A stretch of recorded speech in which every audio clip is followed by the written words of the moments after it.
Some mornings I wish I could sleep in just a little longer. But like always, my eyes open right at 6. It doesn't matter if it's Monday or Sunday, my body just knows.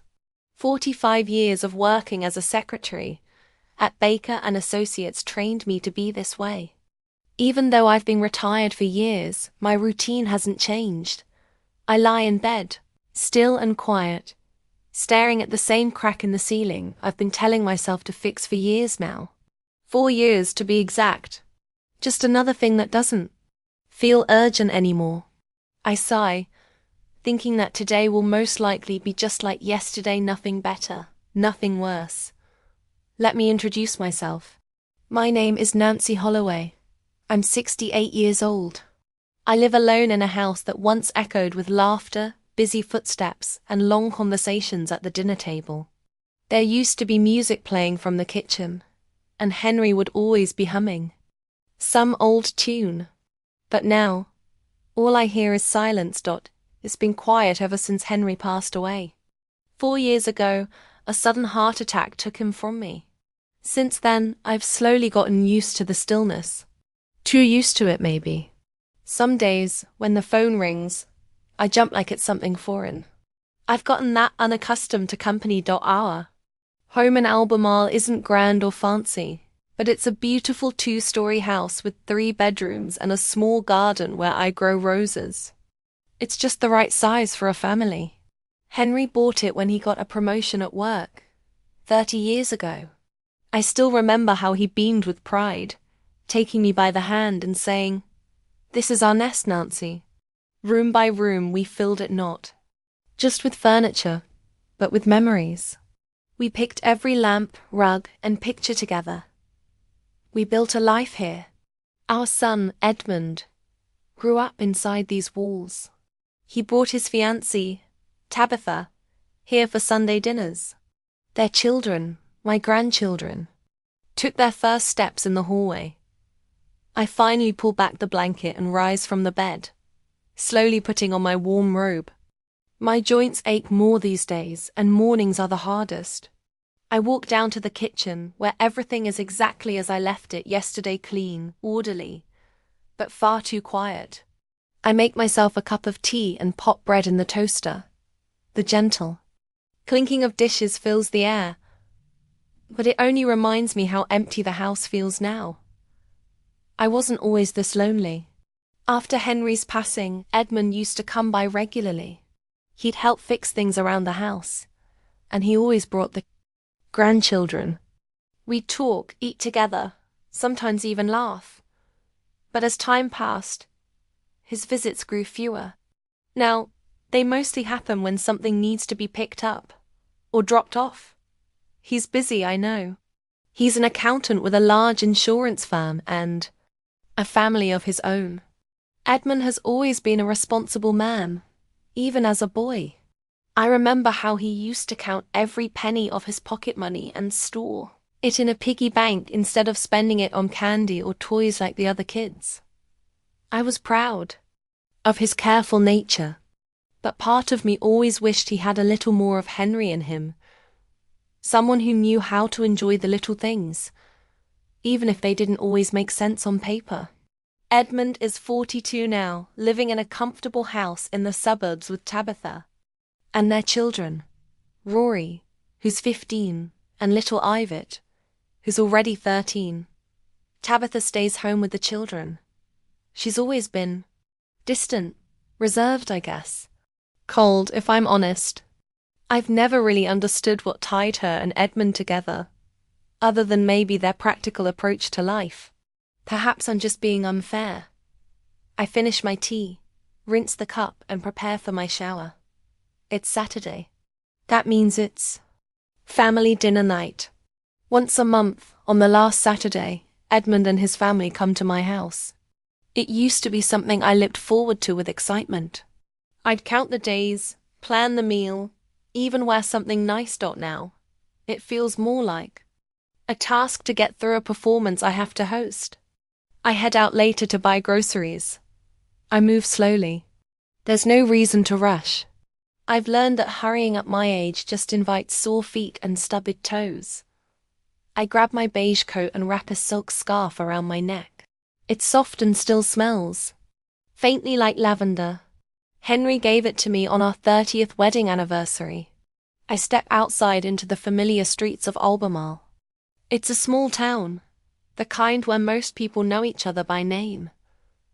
Elizabeth Apprentice, my neighbor, waves from her garden. Her roses are just starting to bloom. Good morning, Nancy. How are your roses doing? They're blooming just fine, Elizabeth. Thanks for asking, I reply with a smile. She's one of the few neighbors who still checks in on me without needing a reason. A widow too, but without children of her own. Maybe that's why she understands what loneliness really feels like. At the market, I go over the dinner list in my head. Edmund likes roast beef. Tabitha won't touch it, she prefers fish. The grandchildren won't eat anything unless it's pizza or hamburgers. I try to buy a bit of everything, even if I know half of it will go untouched. Still, it matters too. Emmy. As I return home, balancing heavy grocery bags in both hands, I notice something strange. Edmund's car is already parked outside. That's unusual. They never arrive this early. My pace quickens, the bag slowing me down, but I manage to reach the porch with effort. The front door isn't locked. That's strange too. I step in slowly, quietly. I hear voices from the living room. I stop in the hallway, not ready to announce myself just yet. This room could be your study, Edmund is saying. And this would be perfect for the kids' playroom, Tabitha adds. What about the small upstairs bedroom? She continues. We could knock down a wall and turn it into a walk-in closet. There's so much wasted space in this house, Edmund says with a sigh. I stand there, frozen. Not because of the cold, but because of what I'm hearing. They're talking about my home as if I've already passed away, or been moved out like old furniture. They've talked this way before, but never so openly. Before, they whispered when they thought I was out of earshot. Now they say it aloud with no shame. When can we move in? Tabitha asks, her voice sharp. Our house is getting too tight for us, she adds.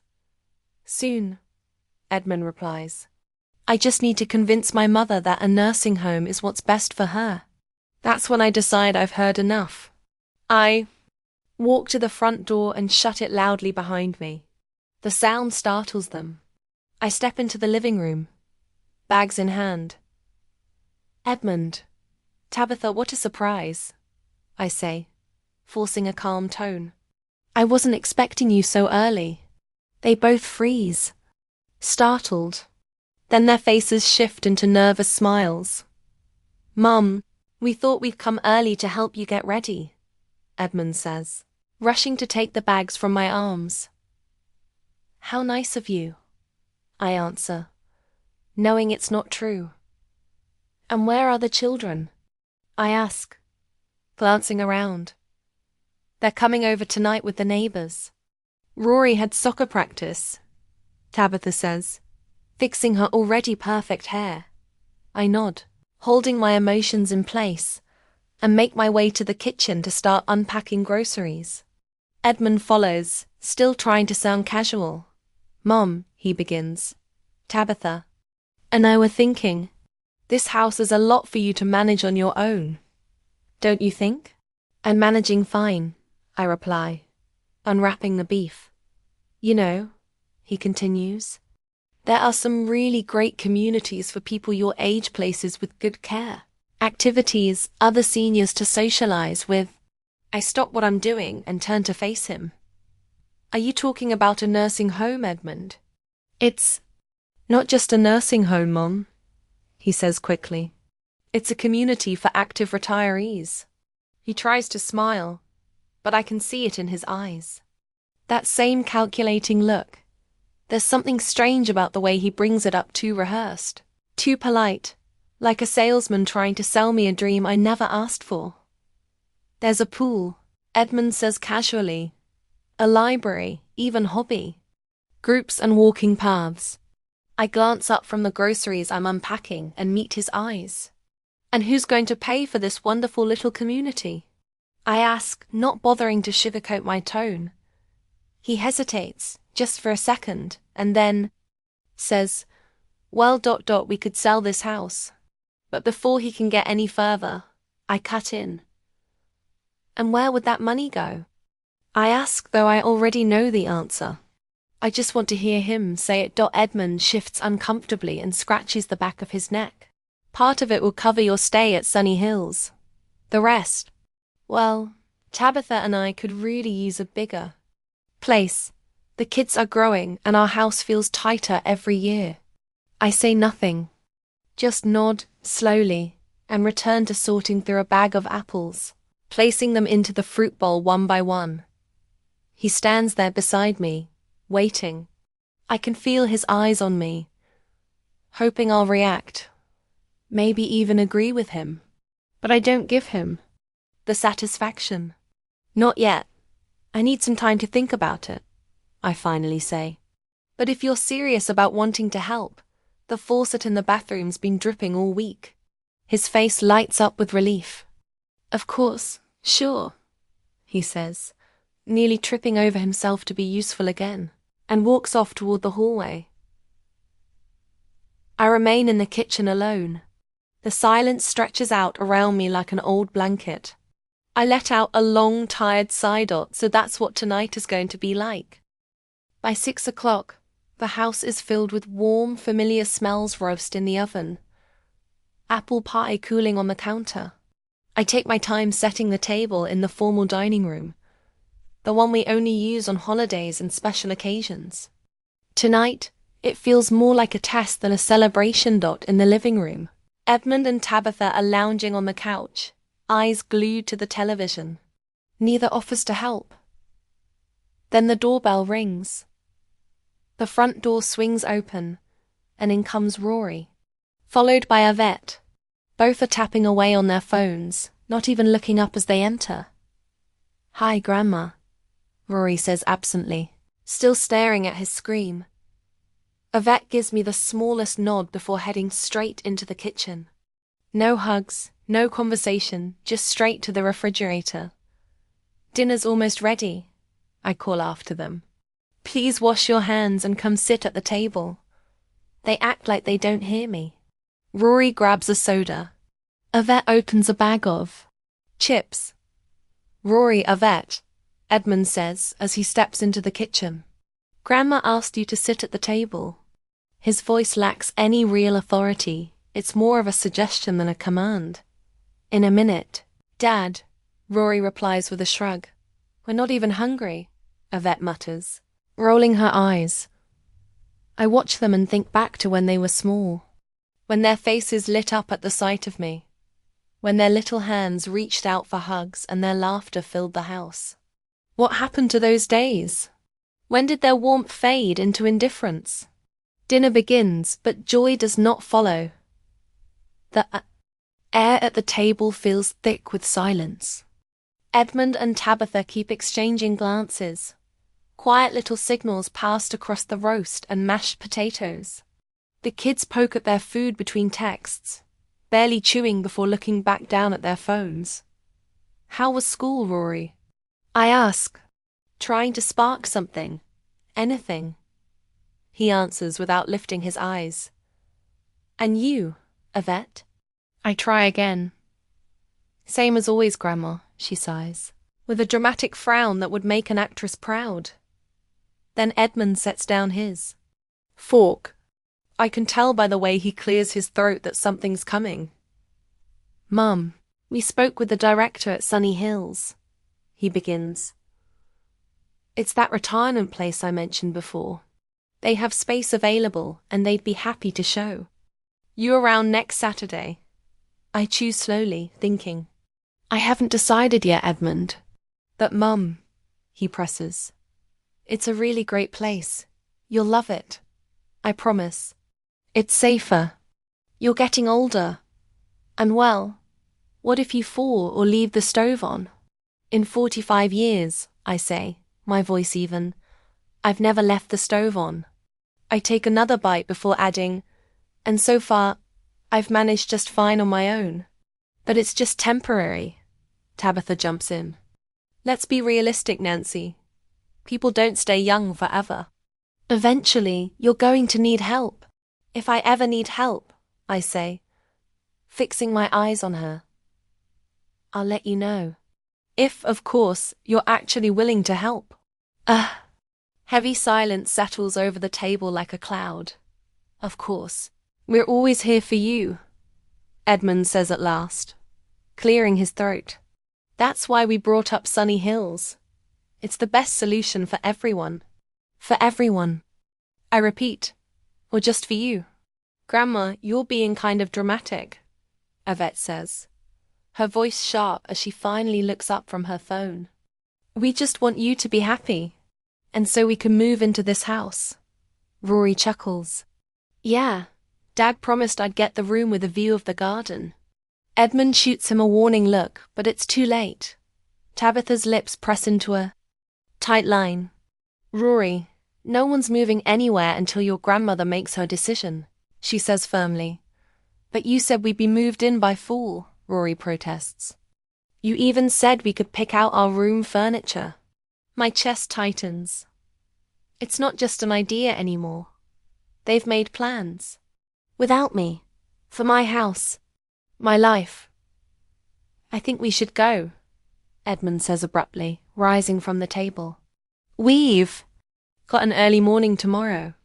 But you haven't even tried the pie, I say, even though deep down I don't want them to stay a minute longer. Another time, Mom, he says, avoiding my eyes. Come on, kids. They all shuffle out, murmuring quick goodbyes, not even stopping to help clear the dishes. I stand at the door, watching them pile into the car. Think about Sunny Hills, Mom, Edmund says gently from the porch.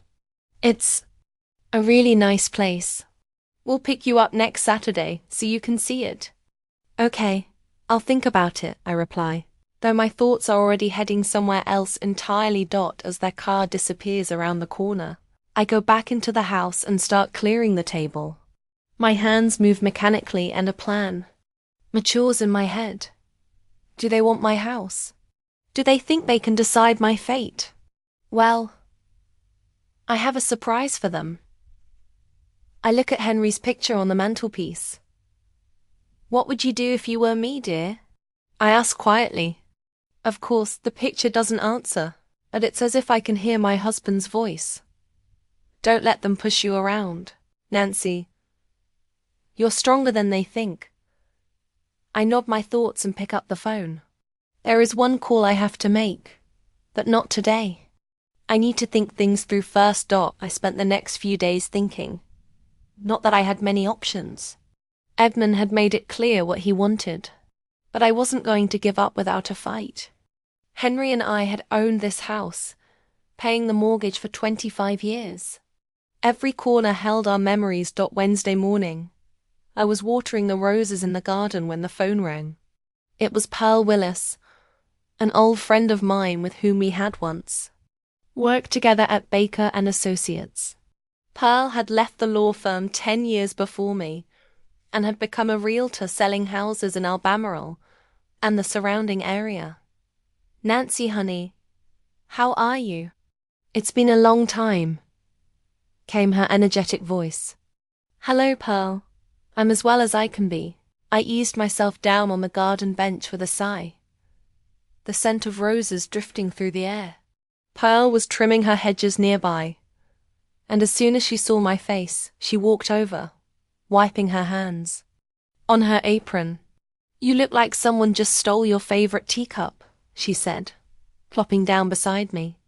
Don't tell me you're still grieving Henry. It's been 4 years, Nancy. Time moves on. That was Pearl, never one to sugarcoat things. She always spoke her mind, sometimes too sharply. But I had grown to appreciate her blunt honesty. She wasn't being mean. She just didn't believe in dragging sorrow around like an old suitcase. It's not about Henry, I said, letting out a deep breath. It's Edmund. He wants to put me in a nursing home. Pearl's eyes widened, and she nearly dropped her gardening shears. What? She barked. Has that boy lost his marbles? I gave a half-hearted chuckle. He's not a boy anymore. Pearl, he's 42. Anyone under 60 is still a boy in my eyes, she scoffed, brushing dirt from her lap. So, what are you planning to do? I hesitated, glancing out at the flower beds. Pearl wasn't one to waste time, and if there was a chance to make a profit, she'd be the first to grab it. But at the same time, I knew she could be counted on. I haven't really made a decision yet, I admitted, choosing my words carefully. But if it comes to selling the house, you'll be the first to know. She leaned back, surprise flickering across her face. Sell the house, she repeated. Isn't that what your son's pushing for? Not exactly.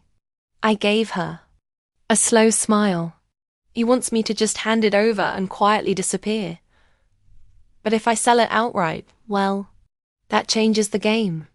Pearl let out a laugh that rang through the yard. Oh, Nancy Holloway, you always kept your head down. But when someone tries to back you into a corner, you come out swinging. You've always had more fire than people gave you credit for. She winked. If you're serious about it, give me a ring. And just so you know, real estate's on fire right now. A home like yours in this neighborhood could fetch a fortune. We said our goodbyes and I wandered back to my roses, but my mind had already wandered somewhere else. Her words planted a seed. Maybe selling the house wasn't such a terrible thought after all. Not the way Edmund had planned it on his terms, but on mine? That could be something. Later that evening, I had a car roll up the driveway. The engine turned off and I peeked through the curtain. Edmund's car. That was unusual. He never came during the week, especially not without calling first. Before he could ring the doorbell, I opened the door. He was standing there, tapping his keys nervously against his palm. His shoulders were stiff, face tight with purpose. Hi, Mum, he said, brushing past me into the house. Hello, Edmund, I replied, closing the door softly. Everything okay? He marched straight into the living room and sat down in the same chair his father had always claimed as his favorite. I never liked that. It always felt like he was trying to fill shoes that weren't his to wear. I signed you up for a tour of Sunny Hills this Saturday, he said, not wasting a second. I didn't agree to that, I said calmly, following him in and taking the chair across from him. It's just a visit, he said quickly. A little trip. You'll see the place, meet the staff, and then we'll talk. You might even like it. And if I don't? I asked. Edmund leaned forward, resting his elbows on his knees. Mom, be realistic. You're 68, you're living alone in a huge house that needs constant repairs. You can't climb the stairs without pain. If something breaks, you can't fix it yourself. I can hire someone, I replied. With what money? He snapped gently. Your pension barely covers groceries and utility bills. You're dipping into savings, and that won't last forever. He had a point. That's what frustrated me most. He wasn't wrong. Since Henry died, things had been tighter. But I wasn't about to let Edmund know that. I'm managing, I said firmly. For now, sure. But what about a year from now? Or 2? He shook his head and sighed. Mum, I'm worried. At Sunny Hills, you'd have nurses, activities, people to talk to. You wouldn't be stuck here alone. Or feel guilty that you hardly ever visit, I added, quietly. His jaw twitched, and for a moment, I thought I saw guilt flash in his eyes. But he covered it quickly. That's not fair, Mom. I have a job. I've got responsibilities. A wife. Kids. I can't be here every day. I never asked you to be, I said. All I'm asking is that you respect my choice to stay in my home. He got up and walked over to the fireplace, where he picked up the old photo of his father. He stared at it for a long time, then slowly set it back down. "It's been 4 years, Mom," he said, his voice low. "But you're still living like Dad's going to walk through that door." "This house was our dream," I replied. "It's too much house for one person," he insisted. "But it's perfect for our family. Rory's starting college soon. He needs space to study. Eat wants to take up piano, but the walls in our place are too thin. And that's why I need to go," I asked, staring him down. "So you can move in?" He nodded, trying to appear reasonable. "It's a win-win, Mom. You'll have care, friends, safety, and we'll finally have the space we need. And the house, it stays in the family. Isn't that what Dad would have wanted?" I slowly stood, pulling my hand from his. "Your father always told me this house was mine until I no longer wanted it. Then yes, maybe it could go to you or the grandkids. But not like this. Not by pushing me out. He'd never agree to that." Edmund stood as well. His face, usually so calm, was beginning to redden. "Don't sit there and pretend to know what your father would or wouldn't have wanted," Edmund snapped. He understood responsibility. He would agree that hard choices must be made for the good of the family. I looked at him steadily. "Is it really for the good of the family? Or is it just more convenient for you?" He threw his hands up in frustration. "It's the same thing. My family is your family too. We're trying to look after you. We care about you. We want what's best for you. If you really cared about me," I said softly, holding my voice steady, "you'd start by asking me what I want." Edmund scoffed. "We already know what you want. You want to stay stuck in the past. Stuck in this house. Clinging to the memories of Papa. Like they'll somehow bring him back." His voice was rising now, filled with irritation. "But life doesn't stop, Mother. It moves on. You need to move on." I sat up straighter, folding my hands tightly in my lap. "That's not for you to decide. You don't get to tell me what I need." "Then who does?" he shouted. "Because clearly you can't. You keep making decisions based on emotion, not logic." I crossed my arms and stared at him coldly.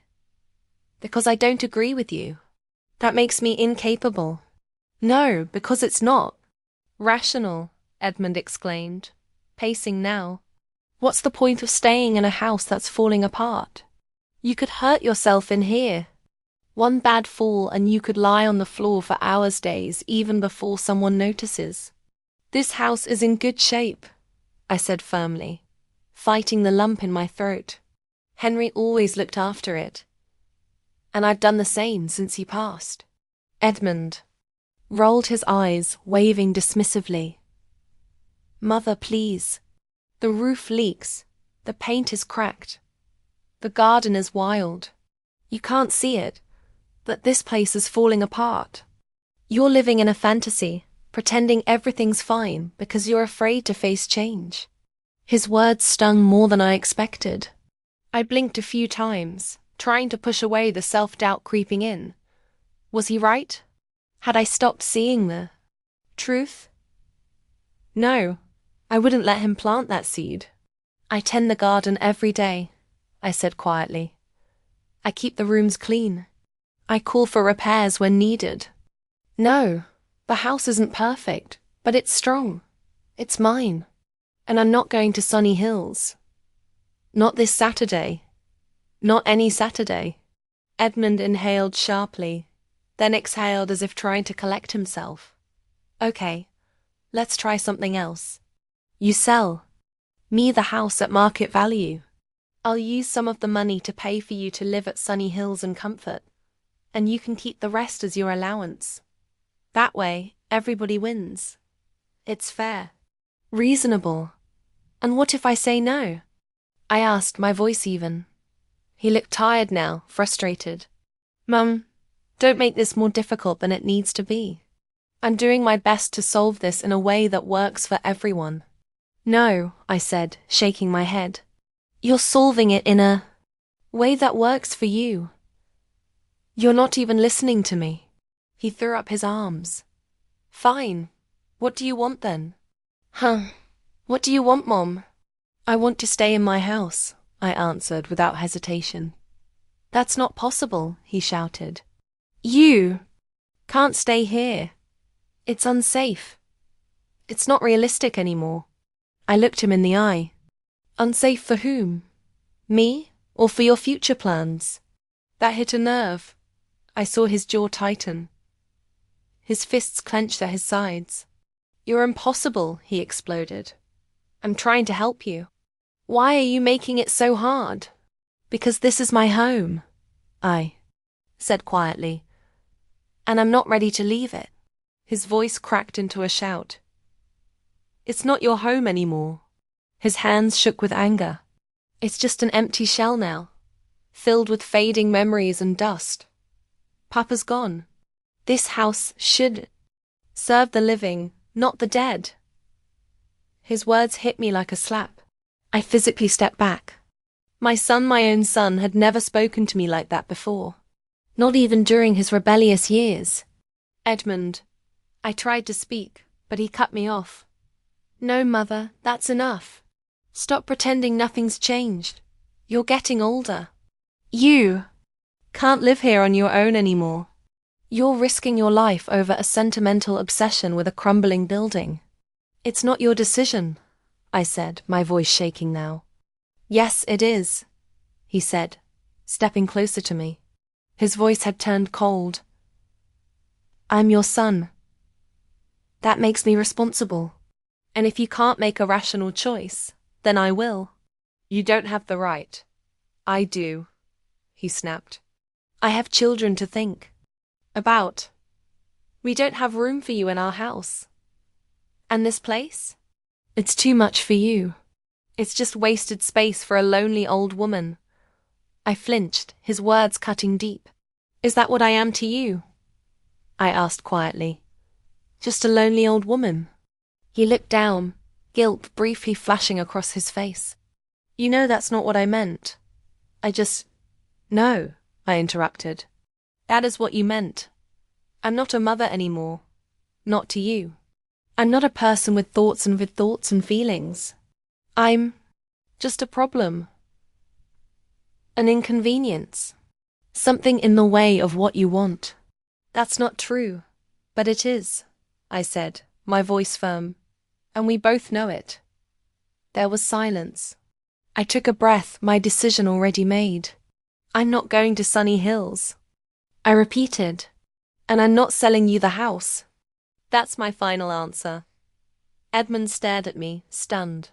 For a moment he looked like a little boy again, confused, angry and hurt. But that moment passed quickly. You're going to regret this, he said harshly. When you fall. When no one's there. When you're lying on the ground in pain, wishing you had said yes. Then you'll regret it. Maybe, I replied. But that will be my choice. And my regret. He picked up his jacket and moved toward the door. Fine. Stay here. Cling to your memories. But don't expect me to check in every week. And make sure you're still breathing. You don't visit every week anyway, I said, almost under my breath. He ignored the comment and gripped the doorknob. You've got 1 week. 1 week to come to your senses. I'll be back then, and I expect a more reasonable answer. He was nearly out the door when I spoke again. Edmund, this is my home. I'm not leaving here until I decide it's time. Oh, Pearl sounded understanding. That was it. Don't worry, Nancy. Your secret will stay with me.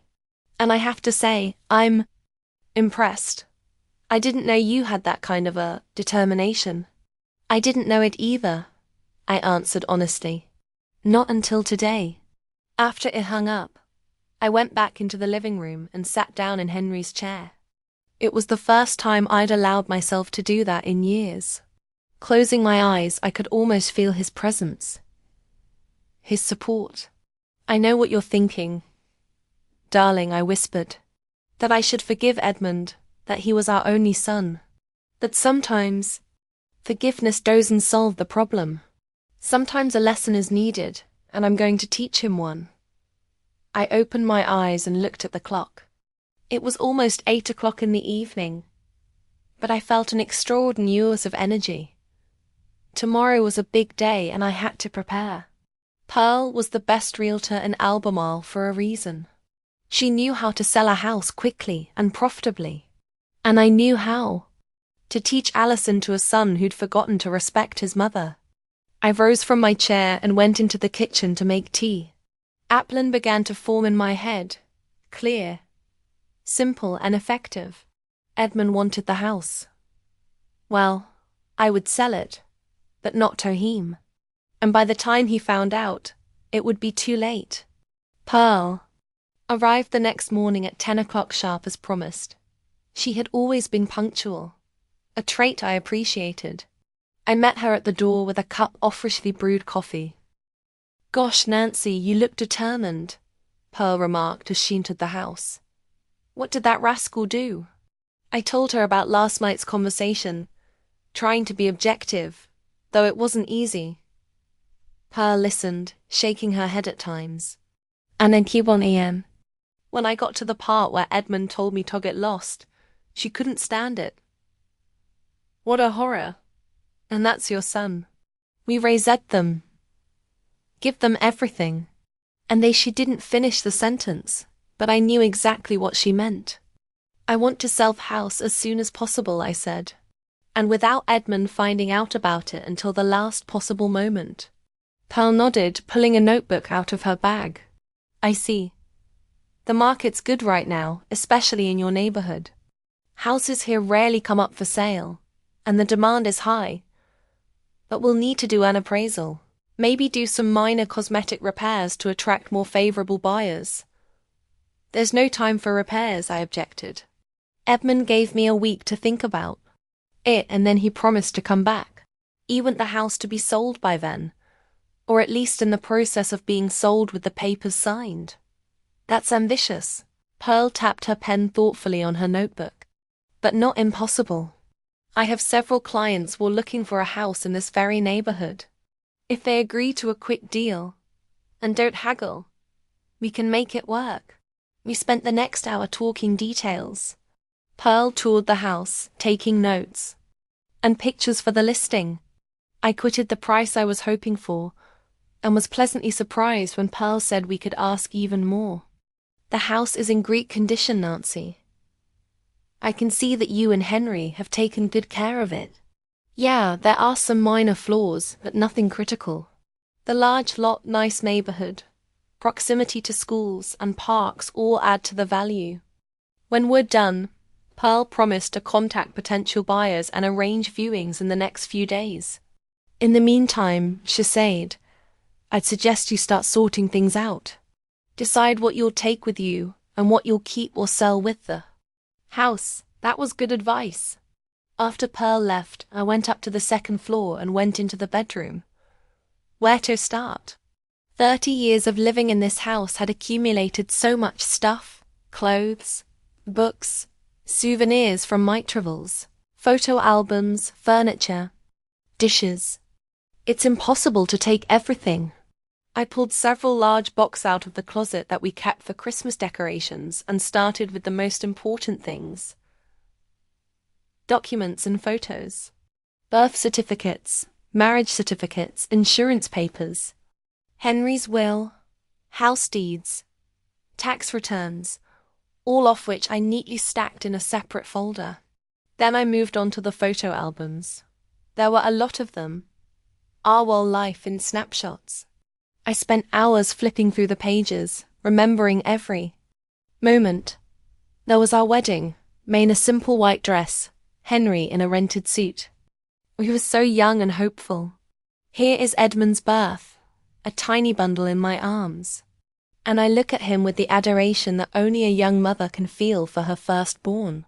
The first day of school, graduation, going to college, my wedding to Tabitha, the birth of Rory and I bet.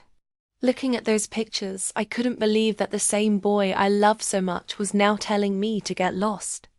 Where had I made a mistake? When did he change? Or had hell always been this way, and I just didn't want to see it? I put the albums aside. I would definitely take them with me. Every single one of them. The next few days passed in a flurry. Pearl brought first potential buyers the very next day. A young couple with a small child. I remember that morning vividly. The sunlight pouring through the windows, Pearl standing beside me with her notepad, and the air filled with cautious hope. We had another round of potential buyers coming to see the house. Pearl, always composed, reminded me gently, just smile and let them look around. First impressions matter, but decisions take time. I nodded, even though deep down, I wasn't just showing a house, I was showing years of my life. The first visitors were a young couple. They seemed enthusiastic at first, walking slowly through the rooms, pausing to admire the spacious living room and how the light filled the kitchen in the late afternoon. They whispered to each other, smiled politely, and nodded along as Pearl shared the details. But after touring the whole place, they admitted they were hoping for something smaller and more budget-friendly. Beautiful home, the man said kindly. Just a bit more than we need. The second set of visitors felt oddly familiar, a family of 4, just like Edmund's. A husband, wife, and 2 teenage kids. They were polite but very focused on practicalities, asking detailed questions about the neighborhood, local schools, and the surrounding community. I tried not to let show, but watching them reminded me too much of the past family dinners, birthdays, and quiet evenings with Edmund. In the end, though, they too walked away. The woman didn't like the kitchen layout. I just can't see myself cooking here, she told Pearl. I tried to hide my disappointment, but Pearl noticed.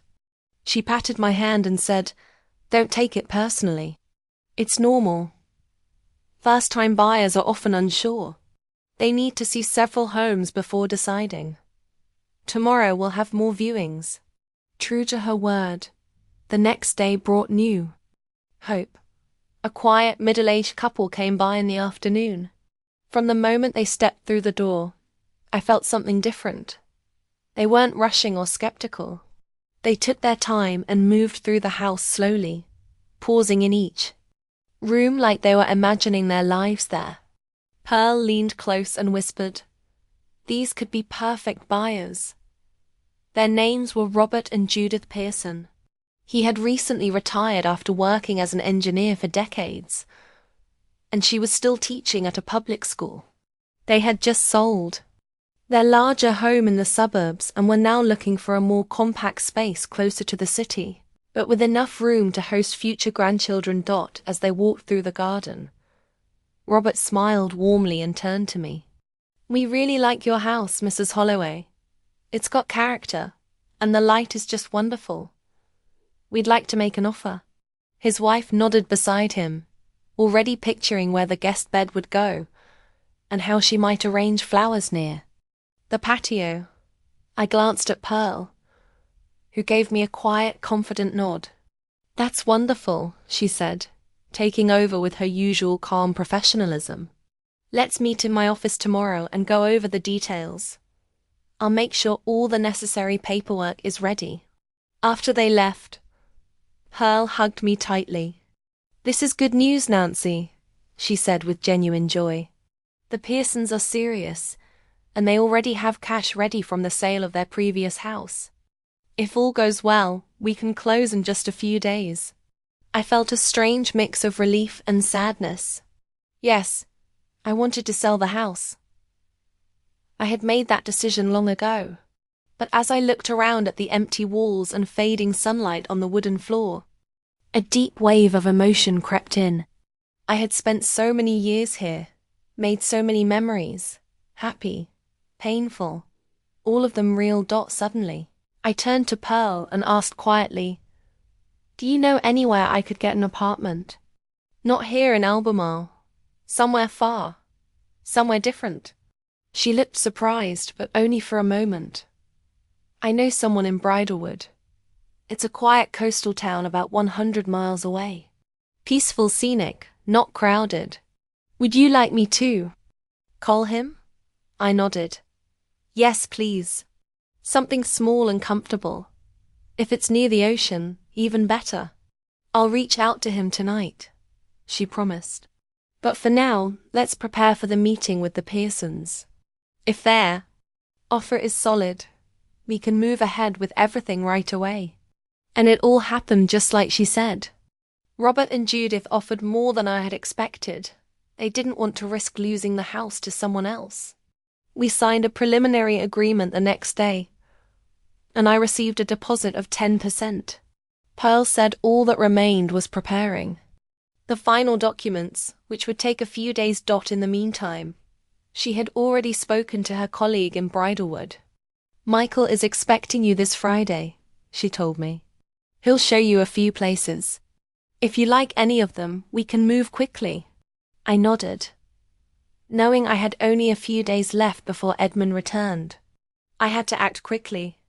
On Friday morning, I boarded the early bus to Bridlewood. The ride was nearly 3 hours long, and I spent most of it staring out the window, watching the scenery transform from suburban houses to quiet farmland, and finally to the sweeping blue of the coast. The town was just as Pearl had described. White-painted homes sat on green hills, their rooftops shining in the sun. The streets were charming, dotted with little shops, cafes, and art galleries. It was lively, but peaceful.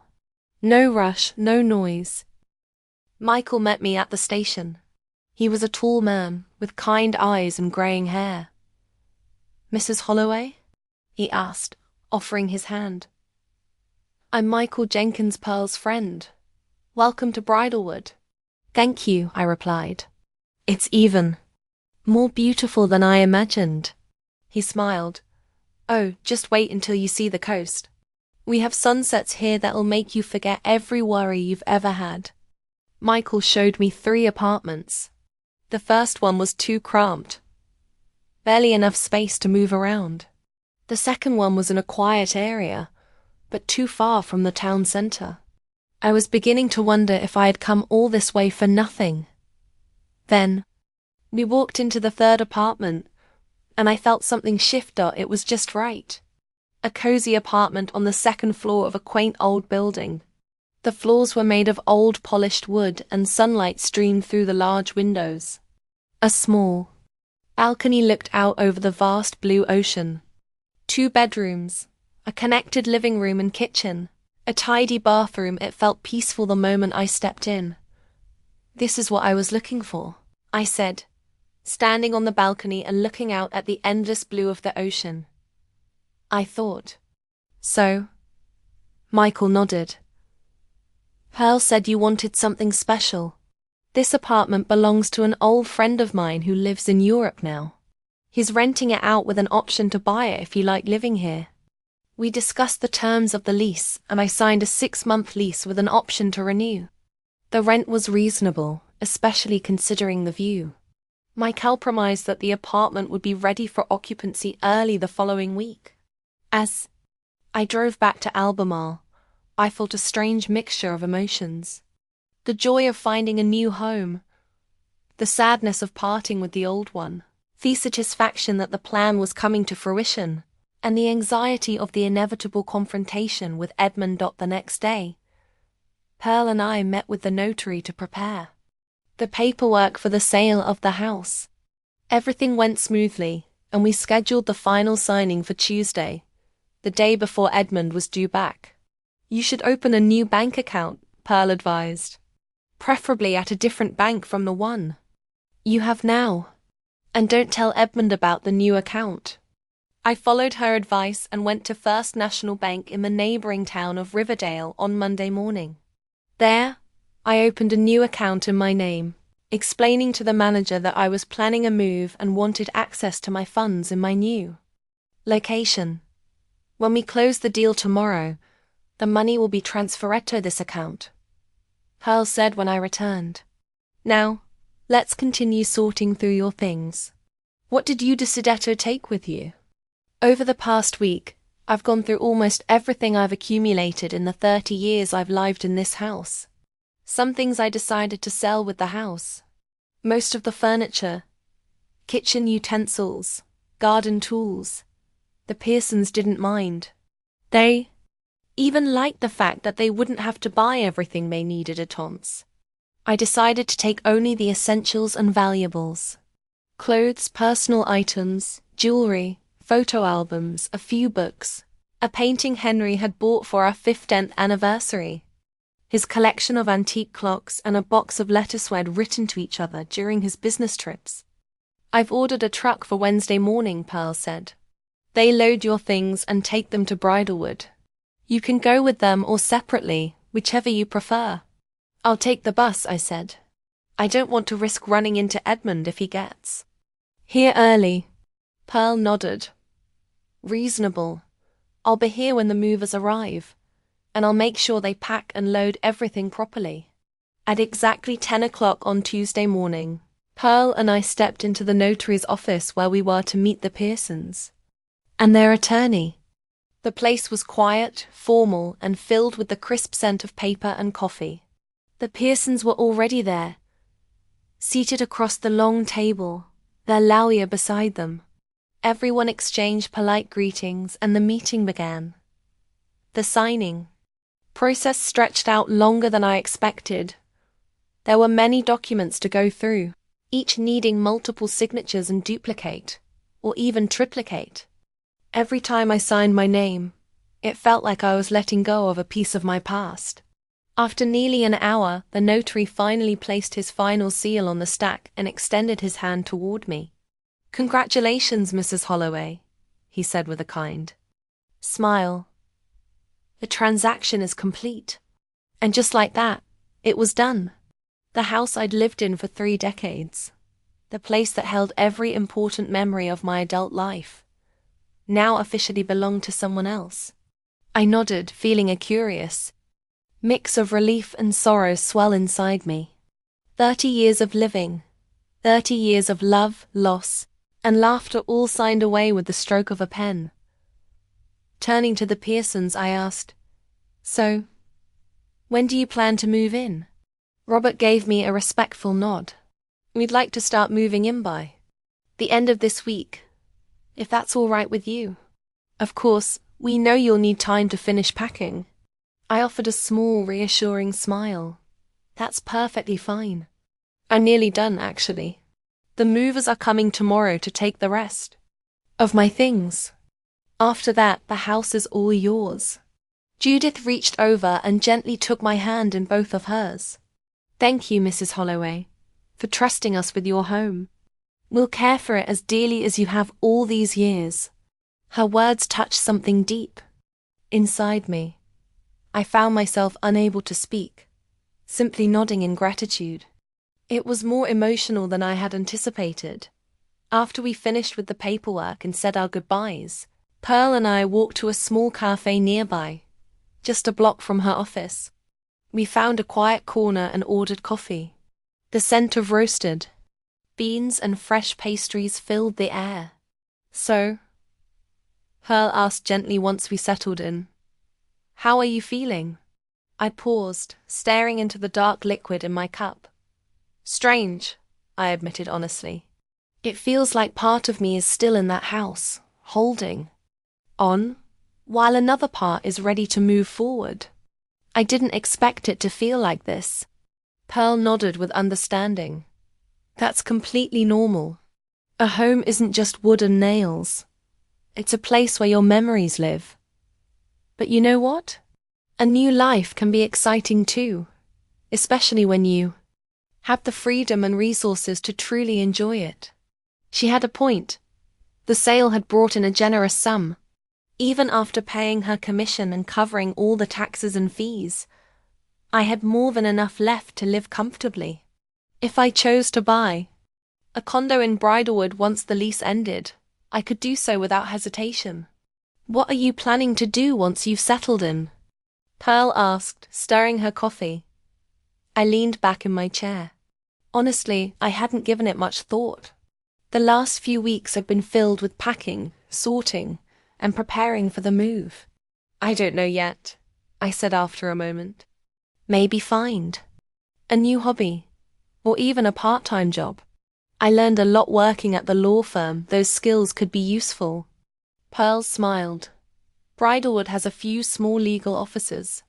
I'm sure they'd love someone with your experience, even part-time. And there's a wonderful book club there too. I remember how much you love to read. We continued chatting for another hour, discussing possibilities, ideas, and imagining what my life might look like in this new chapter. As we stood to leave, Pearl pulled me into a hug. I'm going to miss you, Nancy. Please promise you'll call. I promise, I said with a smile. And thank you for everything. Back at the house, no, not my house anymore, but still full of echoes and memories. I spent the evening packing the last few boxes. The movers would arrive early in the morning, and I wanted everything to be in order. Before bed, I walked slowly from room to room, whispering goodbye to each one. Each corner, each windowsill held a story. When I reached the bedroom, I paused in front of the photo of Henry on the nightstand. I touched the frame gently. I hope you understand my choice, sweetheart, I whispered. I know you wanted this house to stay in the family. But Edmund ... he's not the boy we raised. He's changed so much. That night, I climbed into bed with a steady heart. No tears came, just a calm resolve. This was my final night here. Tomorrow, a new life would begin, and I was ready for it.